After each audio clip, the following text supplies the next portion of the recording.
noite, irmãos. Graça e paz da parte de Cristo Jesus. Amém? Mais uma oportunidade que o Senhor nos concede de nos reunirmos para nos debruçarmos sobre a sua palavra, estudarmos a respeito da sua palavra, da sua lei, das suas ordenanças e sermos alimentados, edificados pela santa, bendita palavra do Senhor. Eu agradeço a você que está conosco nessa noite e convido você a se desligar de todas as distrações, a tudo que pode fazer com que você perca a atenção e que você peça a Deus que leve cativo o seu pensamento, o seu coração, para que nós possamos ligar as coisas do céu, as coisas da terra e assim podermos aproveitar esse tempo, que seja um tempo de edificação, que seja um tempo de crescimento para todos nós. Queria convidar você a abaixar a sua cabeça, fechar os seus olhos. Nós faremos uma oração inicial, entregando a Deus todo o decorrer desse trabalho, todo o decorrer desse culto, rogando a Ele que esse culto seja agradável a Ele. Feche seus olhos, vamos orar. Senhor, nós queremos agradecer ao Senhor, porque mais uma vez o Senhor nos concede, Pai, saúde, para estarmos aqui diante do Senhor, louvando, bendizendo, glorificando Teu santo nome.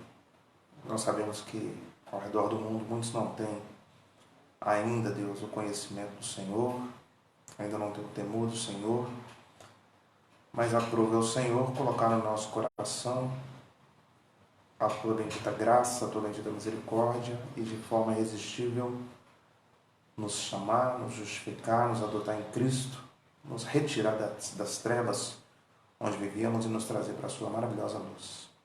Louvado seja o Teu nome por isso, no nome do nosso Senhor e Salvador Jesus Cristo, e que esse culto, Deus, que passamos a prestar agora ao Senhor de forma pública, possa ser, Deus, agradável ao Senhor e chegue ao Senhor com uma aroma suave. Dá-nos entendimento da Tua palavra, fala através de mim, fala com Teu povo apesar de mim, e que tudo que nós fizermos aqui, falarmos nessa noite, tenha como único objetivo a glória do Teu nome e a expansão do reino do Senhor aqui na terra.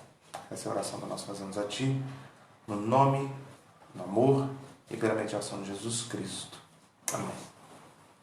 Muito bem, irmãos e queridos, vamos então abrir a nossa Bíblia numa breve liturgia no livro dos Reis.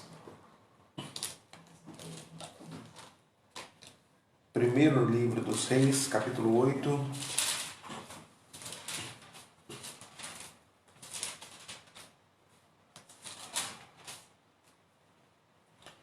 Primeiro livro dos Reis, capítulo 8. Nós estamos iniciando esse nosso estudo dessa quinta-feira. Faremos uma breve liturgia nesse texto. Primeiro Reis, capítulo 8, a partir do verso 33.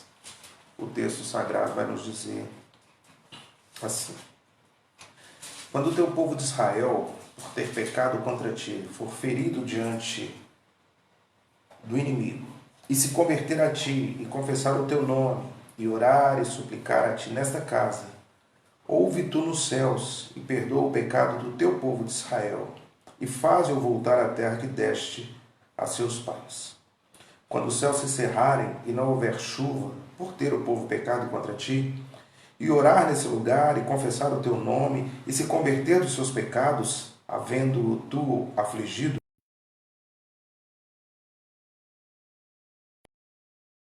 e do teu povo de Israel, ensinando-lhes o bom caminho em que andem, e dá chuva na tua terra, que deste em herança ao teu povo. Quando houver fome na terra, ou peste, quando houver crestamento, ou ferrugem, gafanhotos e larvas, quando o seu inimigo cercar em qualquer das suas cidades, ou houver alguma praga ou doença, toda oração e súplica que qualquer homem, ou todo o teu povo de Israel fizer, conhecendo cada um a chave do seu coração e estendendo as mãos para o rumo dessa casa, ouve tu nos céus, lugar da tua habitação.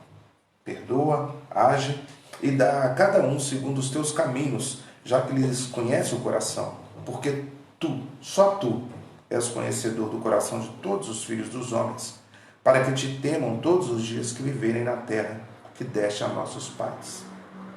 Também ao estrangeiro, que não for do teu povo de Israel, porém vier de terras remotas, por amor do teu nome, porque ouvirão do teu grande nome e da tua mão poderosa e do teu braço estendido, e orar, voltado para a tua casa, ouve tu nos céus, lugar da tua habitação, e faze tudo o que o estrangeiro te pedir, a fim de que todos os povos da terra conheçam o teu nome, para te temerem como o teu povo de Israel, e para saberem que essa casa que eu edifiquei é chamada pelo teu nome. Quando o teu povo sair à guerra contra o seu inimigo, e pelo caminho por que o enviares, e orar ao Senhor, voltado para essa cidade que tu escolheste, e para a casa que edifiquei ao teu nome, ouve tu nos céus a tua oração e a tua súplica, e faze-lhe justiça. Quando pecarem contra ti, pois não há homem que não peque, e tu te indignares contra eles, e os entregares às mãos do inimigo, a fim de que os leve cativos à terra inimiga, longe ou perto esteja. Vamos parar aqui no versículo 46 de 1 Reis 8. Irmãos, o texto escrito por Salomão, a oração escrita por Salomão, é uma oração que ele faz logo após a construção do templo, a reconstrução do templo, a construção do templo, perdão. E Salomão faz então essa oração pedindo a Deus que todas as vezes que o povo de Deus estiver sendo afligido por qualquer tipo de problema, por qualquer inimigo, por doença, ou seja lá o que for, que se esse povo se arrepender, confessar os seus pecados e se voltar para Deus, Salomão faz um apelo a Deus: ouve, Senhor, dos céus, e responde a oração, e cura. No versículo 37, ele vai dizer assim: quando houver fome na terra, ou peste, quando houver crescimento ferrugem, gafanhotos e larvas, quando seu inimigo cercar em qualquer das suas cidades, se houver alguma praga ou doença, toda oração e súplica que qualquer homem ou todo o seu povo de Israel fizer, ouve tu nos céus. Irmãos, nós estamos enfrentando essa situação e certamente existe dentro dessa situação o tratamento de Deus, o juízo de Deus. O que nós vamos fazer agora? O que eu queria propor você que fizesse agora? A fechar os seus olhos, a se arrepender dos seus pecados, a confessar os seus pecados a Deus, apenas a Ele, você e Deus, pela mediação de Cristo. E peça a Deus que perdoe a sua terra, que sare a sua terra, que tenha misericórdia de nós, que nos restaure, que essa situação tão triste pela qual nós estamos passando, estamos enfrentando, que ela seja abreviada, e que nós possamos voltar à nossa vida normal, a termos a nossa vida como ela era antes. Então, feche os seus olhos, abaixe a sua cabeça, onde quer que você esteja, e apresente a Deus uma oração silenciosa de confissão de pecados. Coloque a sua vida diante de Deus, peça que Ele tenha misericórdia de você. Após alguns instantes, eu irei apresentar a Deus uma oração em nome de todos nós, uma oração de confissão de pecados, clamando pela misericórdia de Deus. Faça isso. Ore então aí na sua casa, onde você estiver, uma oração de confissão de pecados.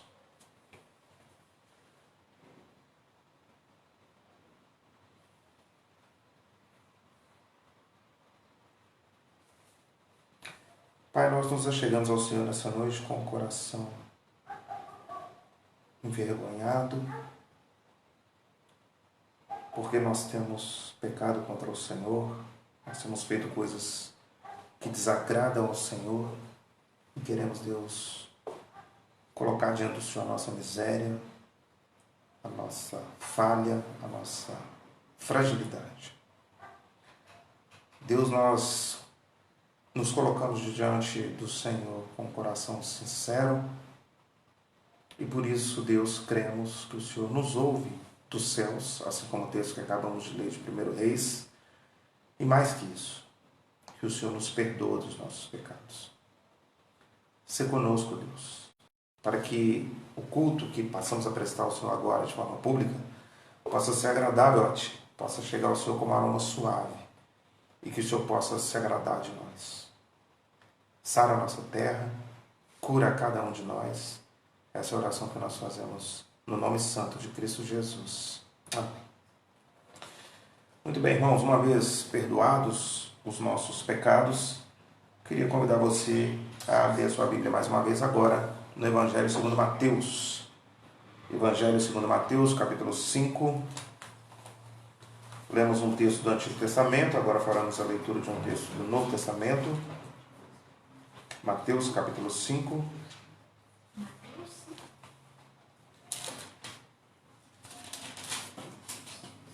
Mateus 5, versículos 1 a 12.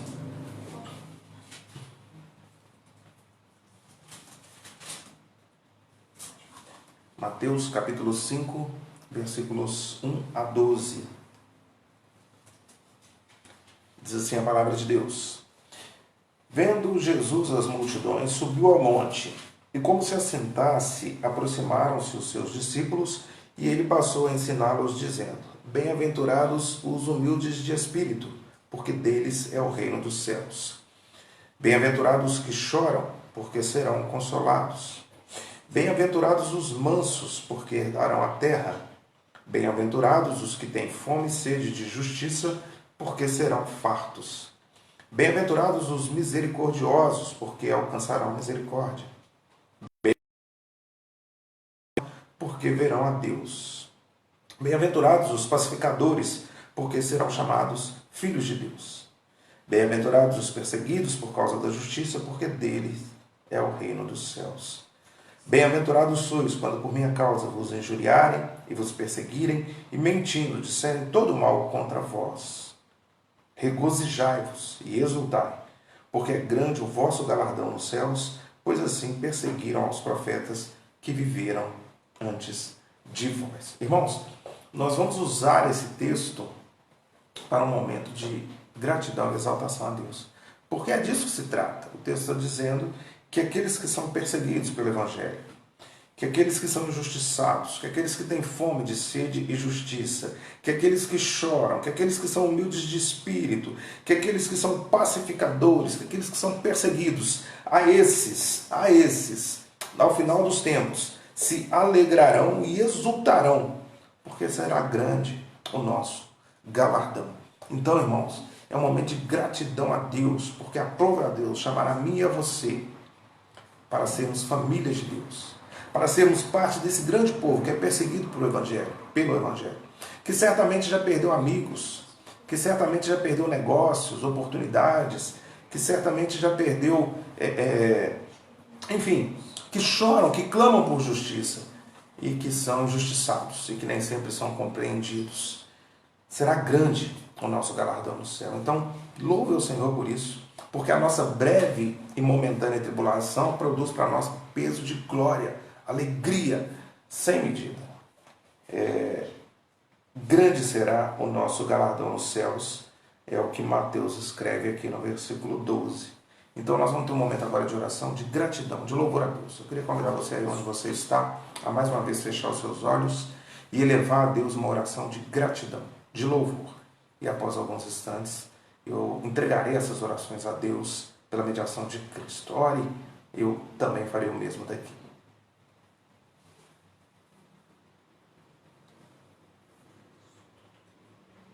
Senhor nosso Deus e nosso Pai, nós queremos dar graças ao Teu nome, louvores ao Teu nome, porque o Senhor é bom, porque a Sua misericórdia dura para sempre e porque aprove o Senhor nos chamar, aprove o Senhor nos resgatar, aprove o Senhor fazer com que hoje pudéssemos sermos chamados filhos de Deus.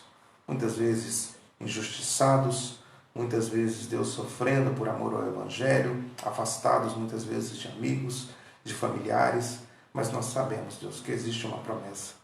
Sabemos, Deus, que existe o consolo do Senhor.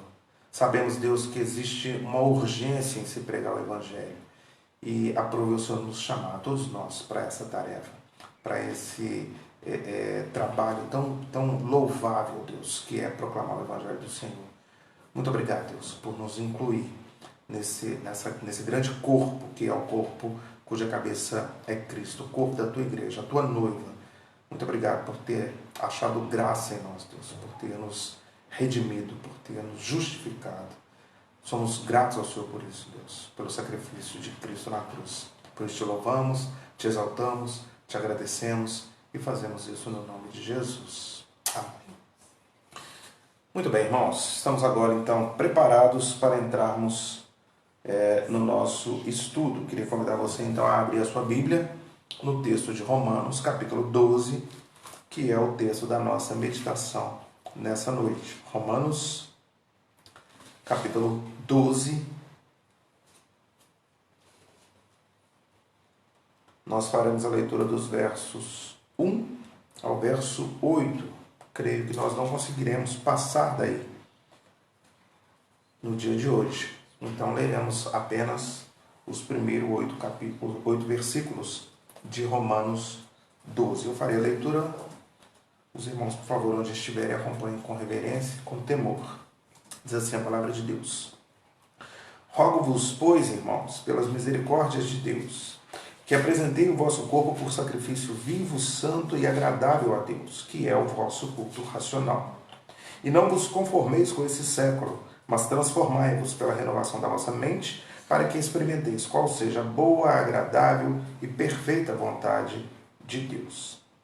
Porque pela graça que me foi dada, digo a cada um dentre vós, que não pense de si mesmo além do que convém. Antes pense com moderação, segundo a medida da fé que Deus repartiu a cada um.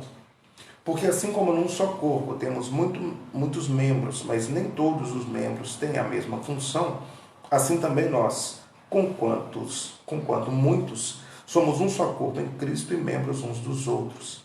Tendo, porém, diferentes dons, segundo a graça que nos foi dada. Se profecia, seja segundo a proporção da fé. Se ministério, dediquemo-nos ao ministério. Ou, que ensina, esmere-se ao fazê-lo. Ou o que exorta, faça-o com dedicação. O que contribui com liberalidade, o que preside com diligência, quem exerce misericórdia com alegria. Muito bem, irmãos. Então estamos em Romanos 12, trabalharemos do versículo 1 ao 8. Nós vamos nos lembrar, certamente vocês que estão acompanhando esse estudo, vão se lembrar de que nos primeiros capítulos, nos capítulos anteriores a esse, Paulo estava tratando a respeito da justificação, de como se dá a justificação, que a justificação é inteiramente pela fé no Senhor Jesus, não por obras para que ninguém se glorie, mas inteiramente pela fé no Senhor Jesus. Paulo tratou disso. Paulo tratou a respeito da rejeição aos judeus, de que os judeus não serão rejeitados como um todo. A salvação de Deus ela é individual, ela é tratada indivíduo por indivíduo e não a um povo, a uma etnia. Paulo agora então, irmãos, ele vai entrar no capítulo 12 e ele mudará então o seu discurso. Ele mudará o seu discurso. Para que nós tenhamos um rumo, para que você saiba para onde nós estamos indo, qual caminho nós estamos fazendo, eu coloquei aqui um subtema nessa porção que nós vamos trabalhar hoje. E o subtema que nós podemos trabalhar do versículo 1 ao versículo 21, toda a porção do capítulo 12, é o seguinte: nós precisamos morrer para que possamos viver. Não se assuste, mas o tema é esse. Nós precisamos morrer para que possamos viver. Você vai entender isso melhor ao longo da nossa caminhada, enquanto nós estivermos destrinchando aí os versículos. Muito bem, nesse bloco, o apóstolo Paulo, então, após escrever sobre a rejeição parcial a Israel, sobre o futuro Israel, ele vem agora falar sobre como deve ser a vida de um cristão, de alguém que foi alcançado pela graça. Paulo então vai sair da ortodoxia para a ortopraxia. Paulo vai sair do ensino da ortodoxia para o que nós devemos fazer agora que nós já entendemos que nós somos salvos pela graça, que nós fomos alcançados pela misericórdia de Deus. Então Paulo vai tratar agora do dia a dia. Foi ensinada toda a doutrina que nós precisávamos saber, tudo aquilo que nós precisávamos saber para a nossa salvação, nós sabemos, e agora Paulo vai ensinar como nós devemos praticar isso. Nós vamos nos lembrar que Paulo escreve a judeus convertidos. Então Paulo irá usar nesse capítulo 12, especialmente nos primeiros versículos, uma linguagem do Antigo Testamento, em todo o tempo do Antigo Testamento, que era aquilo que os judeus detinham o domínio, conheciam bem a Torá, a lei de Deus. Então Paulo vai usar muito o Antigo Testamento aqui nessa passagem. Então, irmãos, morrer de novo, resumindo o nosso tema, morrer de novo é uma expressão usada em várias passagens bíblicas e significa deixar para trás as práticas nas quais vivíamos antes da nossa conversão. Isso diz respeito à metanoia, a uma mudança de mente, uma transformação de mente, que é operada pelo Espírito Santo, mas que passa também pela responsabilidade humana, é o que nós chamamos na teologia de processo de santificação. É a nossa caminhada no Evangelho. Após sermos alcançados pela graça, nós morremos para nascer de novo, para viver de novo. E uma vez nascendo de novo, nós então caminhamos pela santificação. E aí é um processo em que a responsabilidade humana trabalha com a soberania de Deus. Deus nos dá aquilo de que nós precisamos para sermos santos, o Espírito Santo, os frutos do Espírito. E a partir daí, nós vamos trabalhar a nossa fé dia a dia, fugindo das tentações, fugindo das ciladas do diabo, para andarmos de acordo com o Evangelho que recebemos. Ok? Está claro até aqui? Paulo, então, vai sair da doutrina para a prática. É a aplicação da doutrina na vida prática, é o que Paulo vai tratar aqui. Poderia citar alguns textos bíblicos que vão falar a respeito desse morrer para nascer de novo. 2 Coríntios 5,17, um texto muito conhecido dos irmãos, vai nos dizer assim, não precisa ir até lá, tá, irmãos? 2 Coríntios 5,17, e assim, se alguém está em Cristo, é nova criatura. As coisas antigas já passaram, eis que se fizeram novas. Gálatas, capítulo 2, verso 20, vai nos dizer o seguinte, logo, já não sou eu quem vivo, mas Cristo vive em mim. E esse viver que agora tenho na carne, vivo pela fé no Filho de Deus, que me amou e a si mesmo se entregou por mim. Então, irmãos, aqueles que foram alcançados pela graça, aqueles que foram convertidos ao Evangelho, aqueles que creem no Senhor Jesus como Senhor e Salvador da sua vida, não podem de maneira alguma dizer, esse é o meu jeito, eu sou assim. Nós usamos muitas vezes essa frase para justificar os nossos atos, os nossos pecados. Nós maltratamos alguém, nós ferimos alguém, nós levantamos a voz a alguém, enfim, e nós nos vingamos, e o que nós temos para dizer, para justificar esse tratamento é, eu sou assim, eu nasci assim, eu fui criado assim, essa é a minha criação, essa é a minha cultura. Os textos que eu li a vocês agora, 2 Coríntios 5,17, Gálatas 2,20 e Romanos 12,1, diz exatamente o contrário.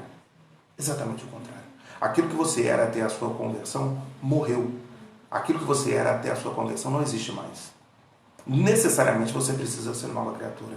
Necessariamente você precisa demonstrar a transformação que o Evangelho operou na sua vida. Então a ortodoxia, o ensino transformado em ortopraxia, se transforma em frutos visíveis. As pessoas vão ver nas suas atitudes, no seu falar, no seu pensar, no seu agir, que você de fato é nova criatura. É o discurso se transformando em ação. Irmãos, o reverendo Hernandes vai dizer que pessoas transformadas passam a viver relacionamentos transformados e transformadores. Então vamos para o texto, versículos 1 e 2, vamos começar nesse primeiro bloco, onde Paulo está escrevendo como deve ser o meu tratamento, o seu tratamento para com Deus, nosso relacionamento vertical, o homem, o convertido, o Filho de Deus com Deus. E Paulo vai tratar da seguinte forma, rogo-vos, pois, irmãos, pelas misericórdias de Deus, que apresenteis o vosso corpo por sacrifício vivo, santo e agradável a Deus, que é o vosso culto racional. Nós estamos aqui no versículo 1. Irmãos, capítulo 12, Romanos capítulo 12, versículo 1. Irmãos, quando Paulo diz rogo-vos, Paulo está fazendo aqui uma súplica, um apelo profundo, apaixonado. É como se Paulo estivesse se dirigindo aos seus irmãos e suplicando a eles, invocando a eles, que eles entendam o que ele vai falar a partir desse momento. Ele chama a atenção, é mais do que um simples, de que um mero pedido. Paulo suplica porque ele entende e quer que os seus leitores entendam da importância daquilo que ele irá escrever a partir de agora, das mudanças que precisam ser apresentadas naqueles que foram alcançadas pela graça, de como deve ser a prática, a praxis, o modo de vida daqueles que foram alcançados pela graça. Então ele vai dizer: rogo-vos, pois, irmãos, portanto, pelas misericórdias de Deus, que vocês apresentem o vosso corpo por sacrifício vivo, santo e agradável a Deus, que é o vosso culto racional. Paulo, irmãos, está usando aqui uma terminologia do Antigo Testamento. Ele está fazendo uma metáfora com o Antigo Testamento, onde as pessoas, você bem sabe, pecavam, então elas pegavam um animal, levavam esse animal até o sacerdote, e esse animal ali no templo sacrificava esse animal para que o perdão fosse concedido àquela pessoa que levou ali o seu sacrifício, àquele pecador, uma vez que não há perdão sem derramamento de sangue. Então Paulo está invocando, usando esses termos do Antigo Testamento para falar com os judeus, para dizer aos judeus: olha, eu rogo a Deus, pelas misericórdias de Deus, que vocês apresentem o vosso corpo por sacrifício, um sacrifício vivo, ou seja, agora não há mais a necessidade de vocês levarem um animal morto, de vocês morrerem, de alguém morrer para que vocês sejam perdoados, para que vocês sejam transformados. Era necessário um sacrifício perfeito, e esse sacrifício foi feito pelo Senhor Jesus. Um sacrifício suficiente, perfeito, único do Senhor Jesus. Então o sacrifício que se espera de vocês agora que foram alcançados pela misericórdia é um sacrifício vivo, santo e agradável. Esse é o culto racional de vocês, é isso que Deus espera de vocês. O que seria um sacrifício vivo, santo e agradável, irmãos?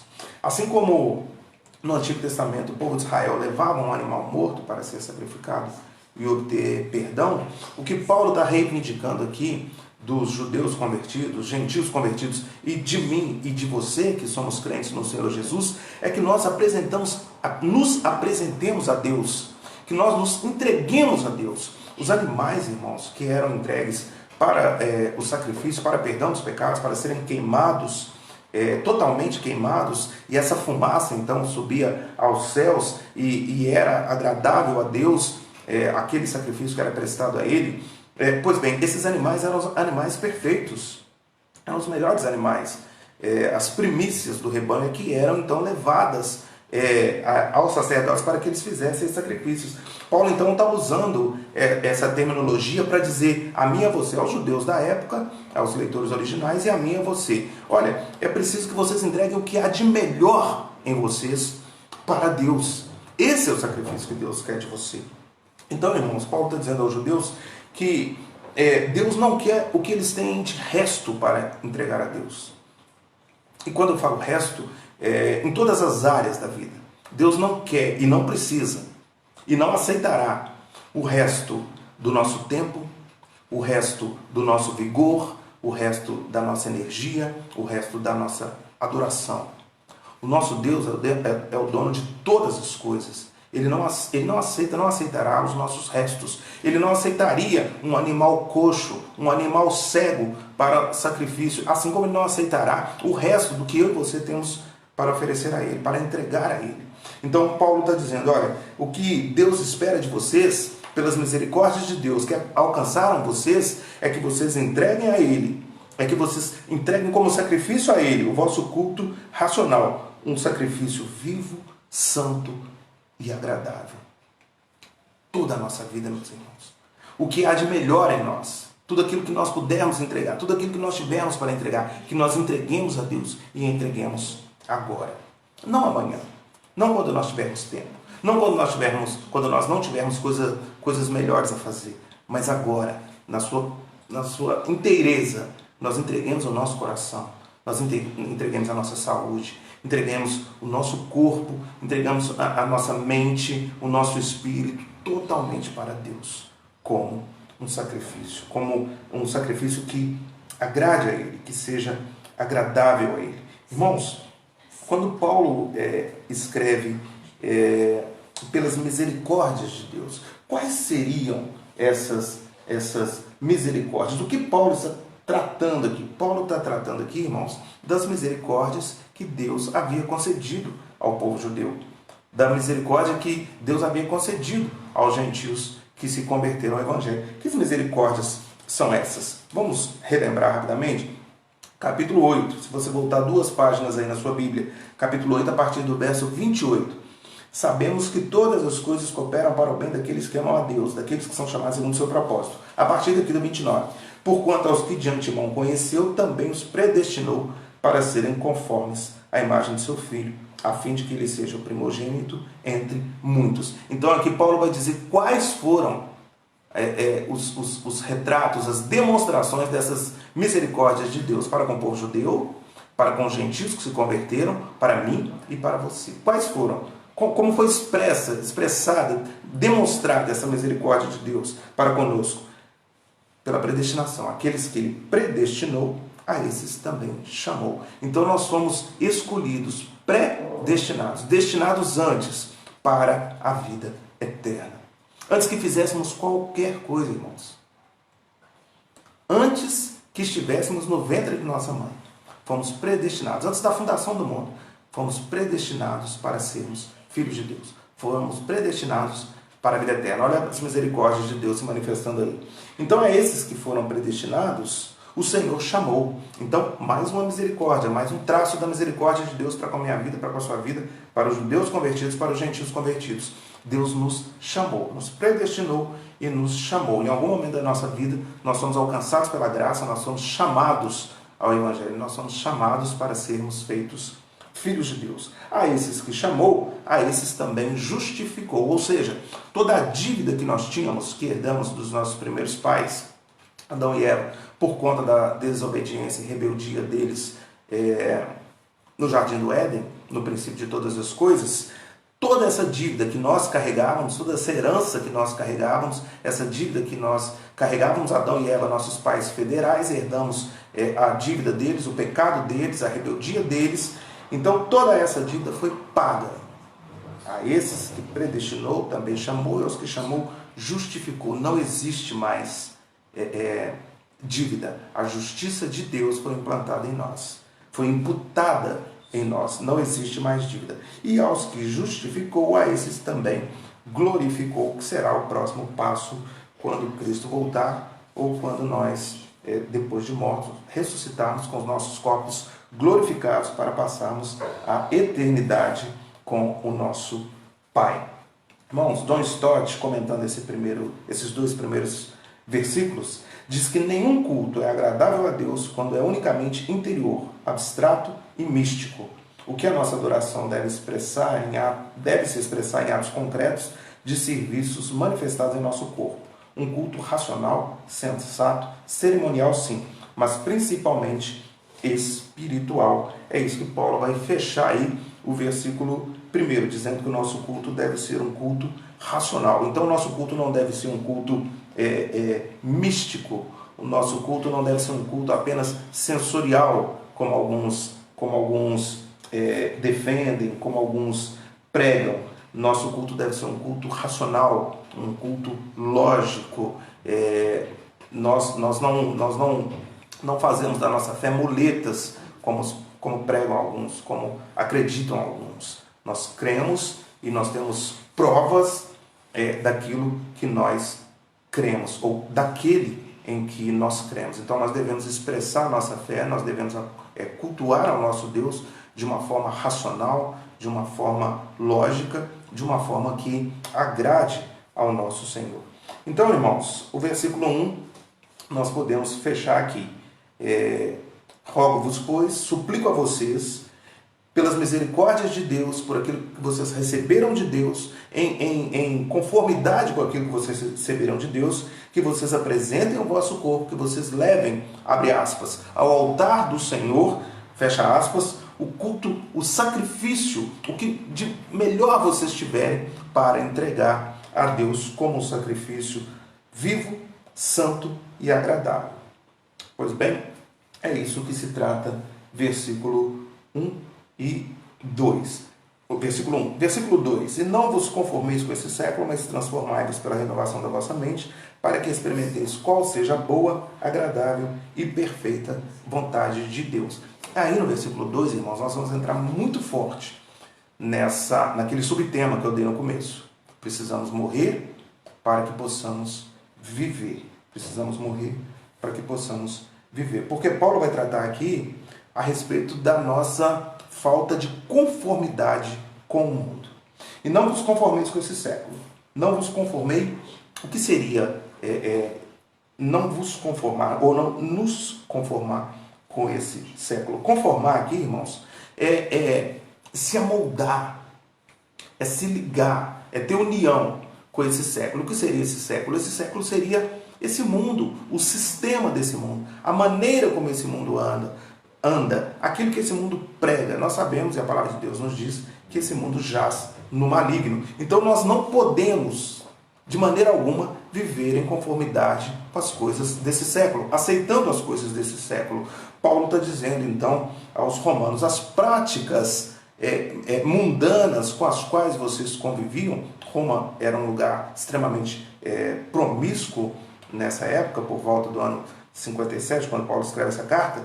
Paulo está dizendo, as práticas dos povos pagãos não podem de maneira alguma serem aceitas por vocês. E mais do que isso, vocês não podem de maneira alguma se alinhar a essas práticas, se amoldar a essas práticas, se conformar com isso, entrar em acordo com isso, em coalizão com isso. Vocês são separados, vocês são diferentes. Vocês precisam viver uma vida diferente da que essas pessoas, da que o mundo vive, né? E aí, irmãos, quais são as práticas do mundo? Quais são as práticas daquele mundo, daqueles dias? Paulo também já tratou sobre isso. Paulo já falou sobre isso. Se você voltar algumas páginas na sua Bíblia, até o capítulo 1, a partir do verso 26. Capítulo 1, a partir do verso 26, Paulo vai dizer qual era o rumo, qual era a prática daquela Roma do ano 57, 58. Veja bem quais eram. Por causa disso, os entregou Deus a paixões infames, porque até as mulheres mudaram o modo natural de suas relações íntimas por outro contrário à natureza. Semelhantemente, os homens também, deixando o contato natural da mulher, se inflamaram mutuamente em sua sensualidade, cometendo torpeza, homens com homens, e recebendo em si mesmos a merecida punição ao seu erro. Então, era uma prática daquele tempo o homossexualismo. Por exemplo, versículo 28, e por haverem desprezado o conhecimento de Deus, o próprio Deus entregou uma disposição mental reprovável para praticarem coisas inconvenientes. Irmãos, olha o tamanho da lista que Paulo vai tratar a partir de agora do que era comum aos seus dias, do que ele via todos os dias ali, pelas ruas de Roma.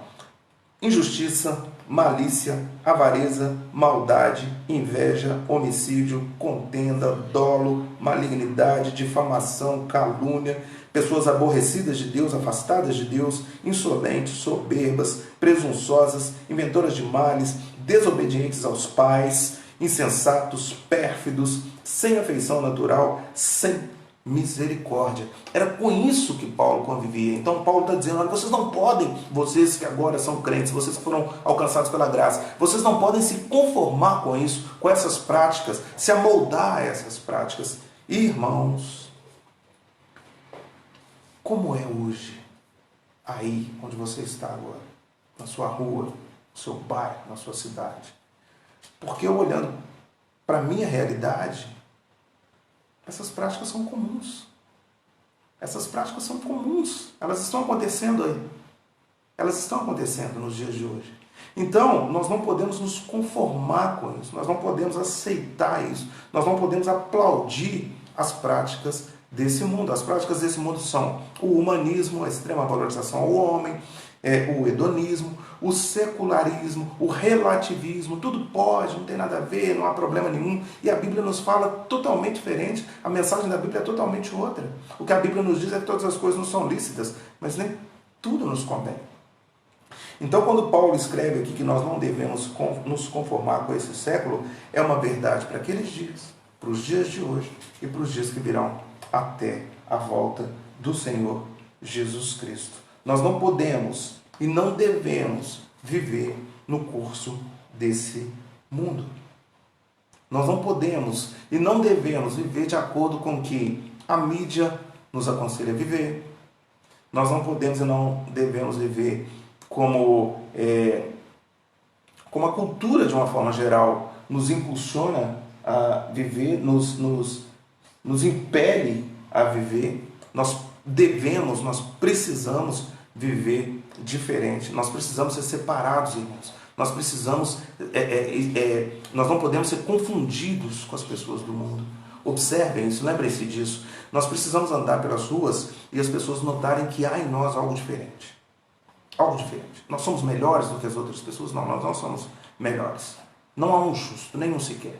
Mas nós somos diferentes, nós somos alcançados pela graça. Nós temos o Espírito que o mundo, que o presente século não tem.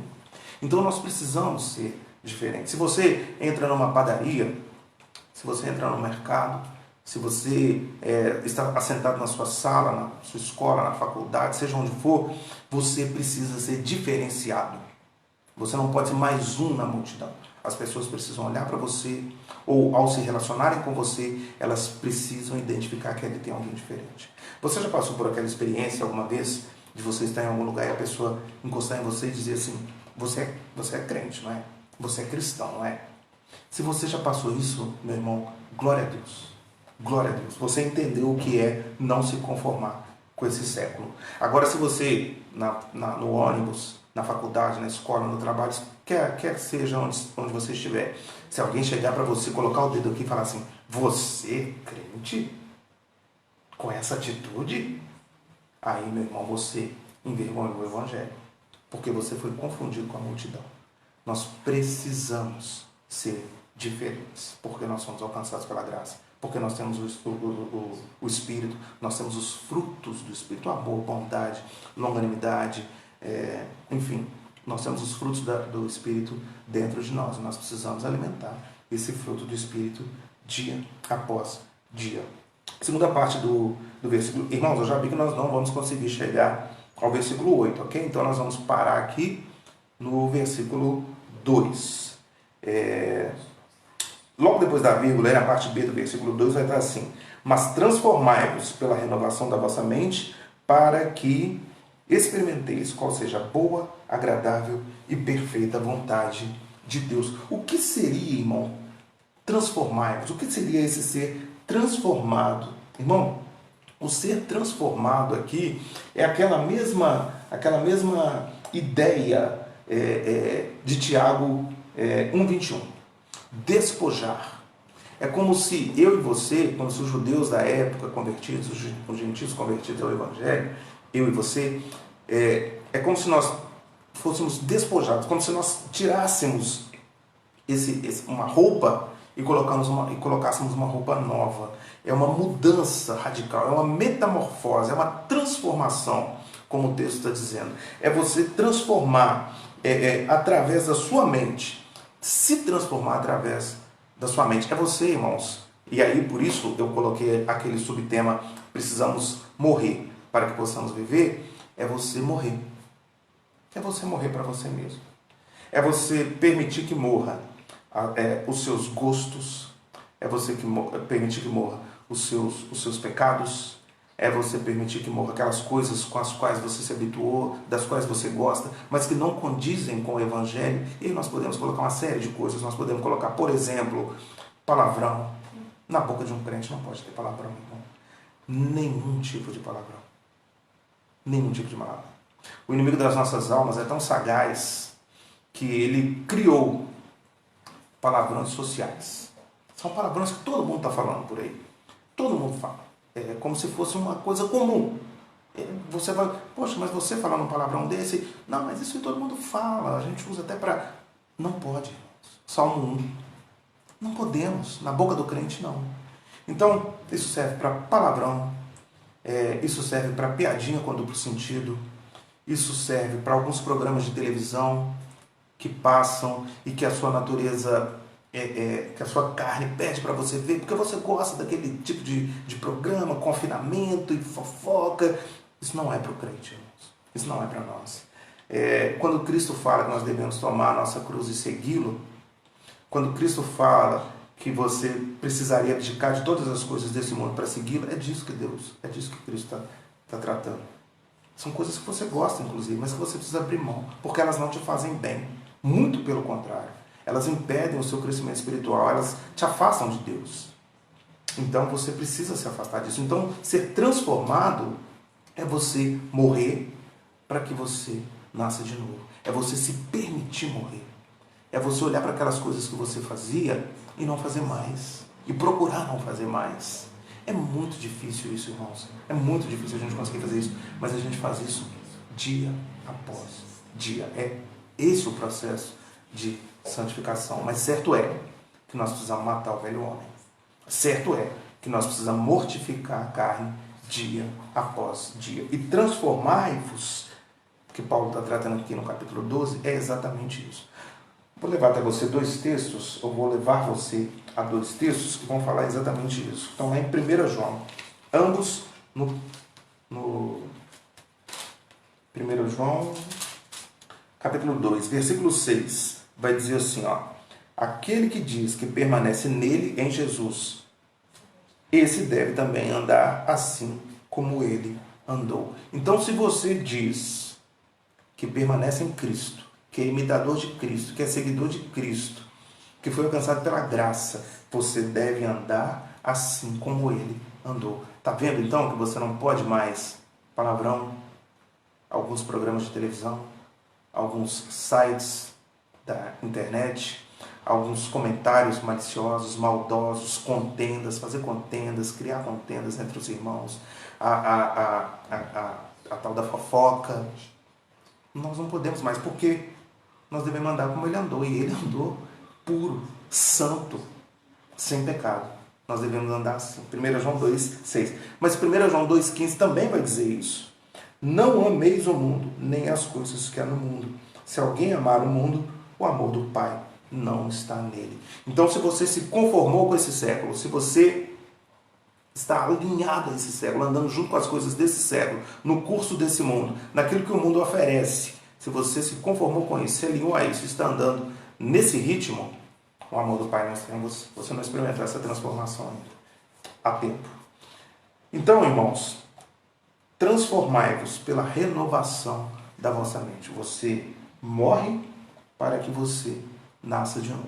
Senão você vai fazer como a porca lavada, que volta às suas sujidades. Você vai fazer como o cão que volta ao seu vômito. Eu costumo usar aqui na igreja uma ilustração de que se você pegar uma porca, um porco, lavá-lo, deixar ele cheirosinho, limpinho, cheirosinho, colocar um lacinho rosa no pescoço dele, um brinquinho na orelha, perfume, jogar um perfume, e aí você solta ele. Para onde ele vai? Ele vai para a lama, ele vai para a sujeira, ele vai se enlamear. Essa é a natureza dele.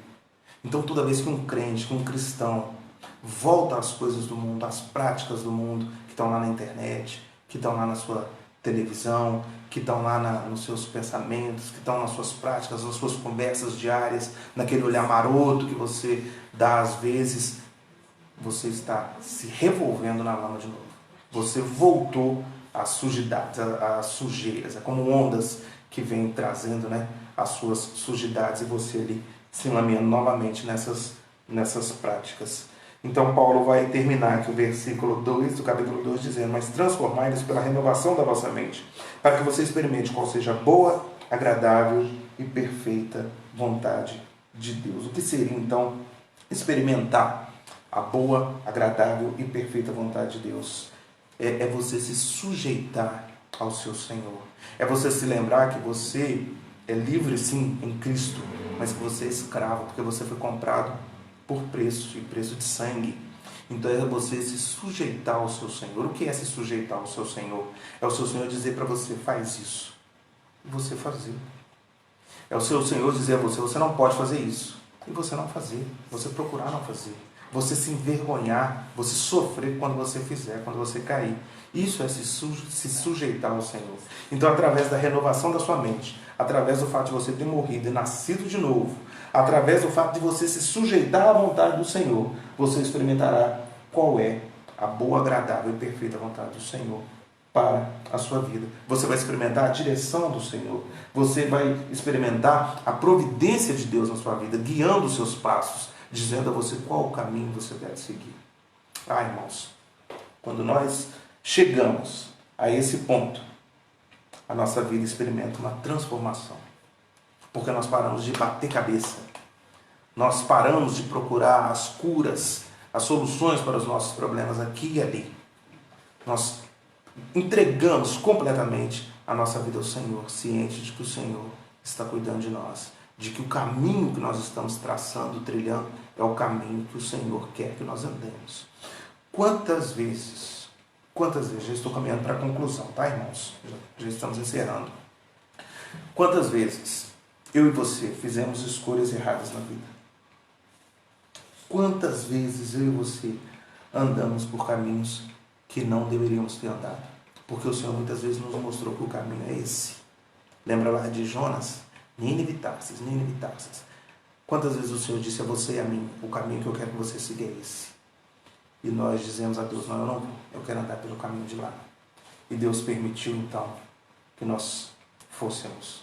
Deus nos deixou a nossa própria sorte. Deus permitiu que nós então quebrássemos a nossa cara e voltássemos como o filho pródigo, né?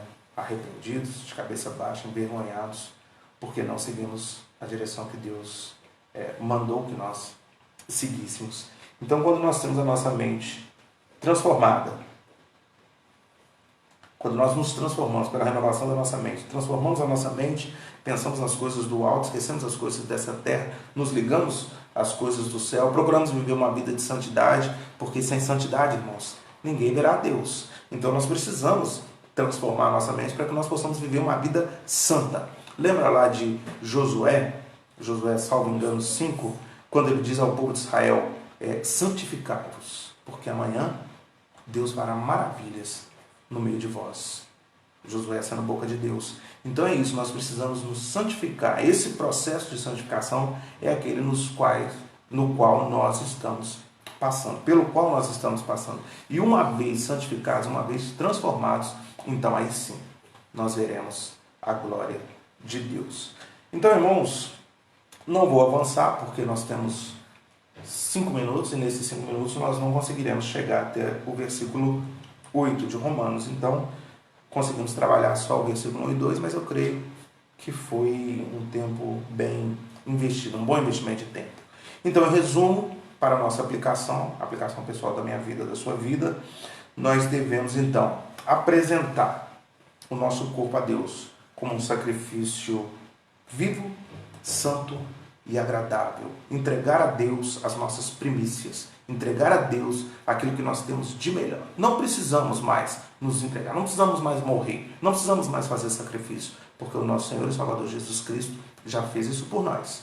Mas nós podemos e devemos entregar a Deus diariamente um sacrifício de louvor, um sacrifício vivo, santo, agradável a Ele, que é o nosso culto racional.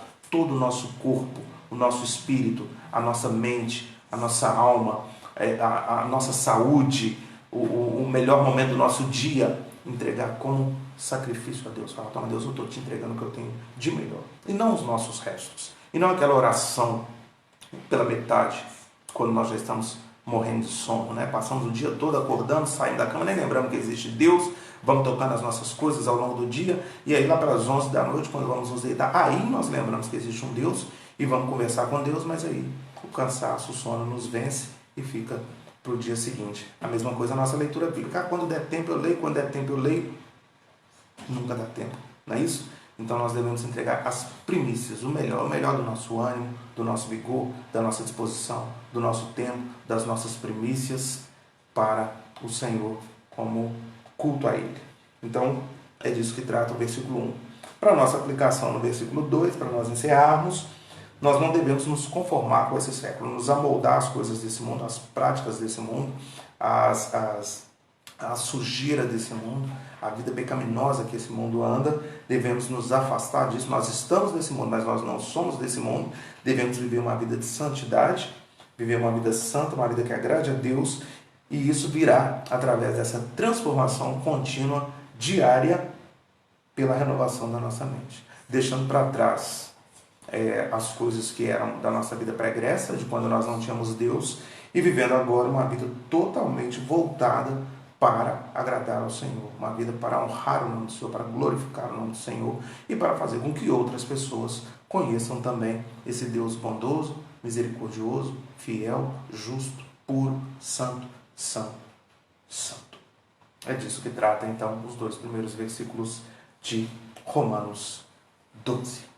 Irmãos, se ficou alguma dúvida, se algo nesses 2 primeiros versículos, talvez eu tenha falado muito rápido, o tempo é pouco, se ficou alguma dúvida, se algo que você queira esclarecer, por favor, pode postar as suas perguntas aí na página da igreja onde você está assistindo o estudo, e tão logo seja possível eu estarei respondendo então as suas perguntas. Quero mais uma vez agradecer a todos que participaram e quero convidá-los a participar conosco domingo, a partir das 19 horas, do nosso culto aqui na página do Facebook da Igreja Presbiteriana em São Borja. E na próxima quinta, se Deus nos permitir, se nós ainda continuarmos dentro dessa metodologia, né, dessa quarentena, nós estaremos aqui então trabalhando Romanos 12 a partir do versículo 3. Antes de você ir embora, eu gostaria de orar pela sua vida, rogar a Deus a bênção dele sobre a sua vida, sobre a vida da sua família. Feche seus olhos, vamos orar então, encerrando esse momento. Senhor, eu quero mais uma vez agradecer ao Senhor, porque a tua palavra mais uma vez foi lida e foi explicada. Ó Pai, nós louvamos o teu nome, bendizemos o teu nome, porque a tua palavra é viva, a tua palavra é eficaz, a tua palavra é luz e é lâmpada. A tua palavra nos guia, nos exorta, nos confronta, mas também nos consola, nos admoesta, nos encoraja a vivermos, Deus, nesse mundo do qual nós não fazemos parte. Nós somos peregrinos nessa terra, a nossa pátria é o céu. Mas nós estamos aqui atravessando esse nosso deserto, atravessando esse vale, mas contamos sempre, Deus, com a tua direção, com o teu ensino, com a tua graça, com a tua misericórdia sendo renovada sobre as nossas vidas a cada dia. Muito obrigado, Deus, pelas palavras de Paulo aqui no capítulo 12, versículos 1 e 2, que nos exorta a sermos santos, porque santo é o Senhor, que nos exorta a vivermos uma vida de santidade, de pureza, afastados, Deus, do pecado que assola esse mundo, esse século. Muito obrigado, Deus, pela vida de cada um que se dispôs a ouvir essa mensagem, a participar desse estudo, e de todos aqueles que posteriormente a ouvirão, que eles sejam transformados, que eles sejam, Deus, desafiados a viverem uma vida santa, pura na tua presença. Peço ao Senhor que no nome de Jesus abençoe a vida de cada um que se dispôs a ouvir essa mensagem, seja lá onde estiver nesse momento. Abençoe, Deus, a cada pessoa, a cada família da nossa igreja, a Igreja Presbiteriana aqui em São Borja.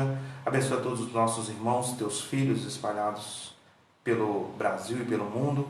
E, Deus, que o Senhor nos conceda uma noite de descanso, uma noite de paz, e que o Senhor nos livre, Deus, dessa pandemia, dessa doença, desse vírus, livre aos nossos familiares, e que, respeitando o seu tempo, a sua soberania, o seu tratamento, o seu juízo para conosco, o mais breve possível a nossa vida possa voltar ao normal. Faz-nos, Deus, voltar a ser como éramos antes. Eu repito aqui as palavras do salmista. Muito obrigado, Pai. Até aqui o Senhor nos ajudou. Eu oro grato ao Senhor, no temor do Senhor e pela mediação de Jesus Cristo. Amém.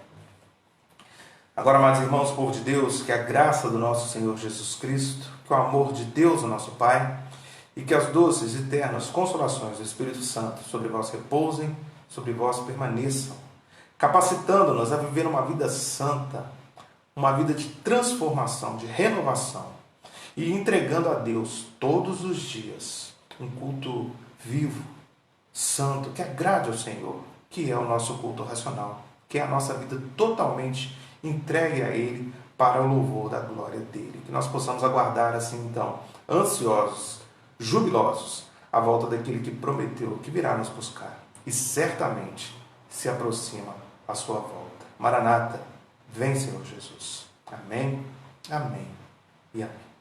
Irmãos, Deus abençoe a todos, uma ótima noite, um ótimo final de semana, em nome do Senhor Jesus. Um abraço.